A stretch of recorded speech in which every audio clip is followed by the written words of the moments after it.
Hello, and welcome to the latest episode of the Overseas Leafs Report.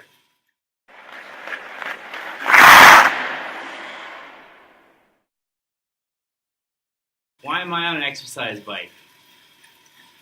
Well, Leafs are currently on a road trip and finished up 2 games against original 6 teams in the Montreal Canadiens and the New York Rangers at Madison Square Garden. If you'll remember, Brendan Shanahan, while he was playing for the Rangers, famously mocked the post-game bike interview. So there's no better time for me to give you this week's recaps from my exercise bike. To refresh your memory, here's a clip from that interview, hoping it doesn't get me banned from any of these online platforms. It starts with good team defense, and we've put ourselves in a position where we have to play a lot of catch-up hockey lately, and it's tough to play hockey that way. How many miles you going today? Just trying to get the legs a little warmed up. Lactic acid out? Hey, I'm supposed to be on a bike, man.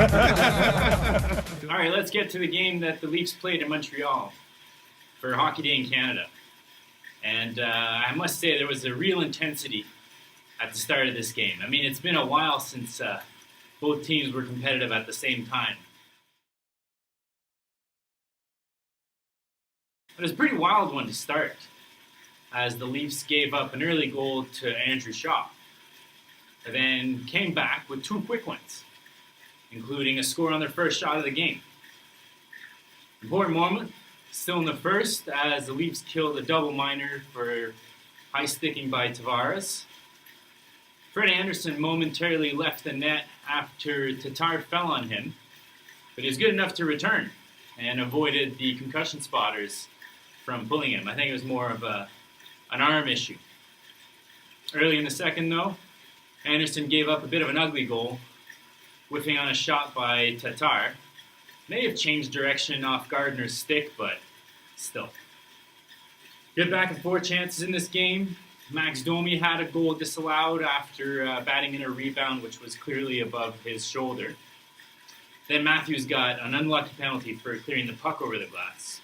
On the power play, Montreal put one in as the net was coming off. It was Anderson who was responsible for kicking the net off of its moorings. We got a very precise explanation from the ref. I don't like it, but I think it's the right call. So Montreal was ahead 3-2 with 12 minutes to go. Nylander woke up perfect time just a minute later, tied it back up with a superb wrist shot. In the last minute of regulation, Zaitsev also got called for a delayed game penalty, shooting the puck over the glass. They managed to hold on as the third period ran out to secure at least a point, but started the overtime 4-on-3. Successfully killed the penalty, found themselves with 3 minutes of 3-on-3 to work for a goal, and right away, Myers and Tavares worked their magic to secure the victory. And I must say, I was super pumped after that showing in overtime. Sent off a bit of a firestorm on Twitter, a little bit back and forth with Habs fans. It was just a great game and a great moment for the Leafs. It made me really happy. So I was confident that the Leafs could follow up those winning tendencies and score a W of their own over the Rangers. It's not like the Leafs had a lot of time to prepare for this game in New York, but it's not a really long flight, and coming off the victory over Montreal, sure, the group went in with lots of confidence, but right away, 21 seconds in, they were down a goal. Sparks gave up a pretty generous rebound, and no one in the Leaf zone seemed interested in getting the puck out. And Zibanejad said, "Thanks a lot. It's already 1-0 Rangers."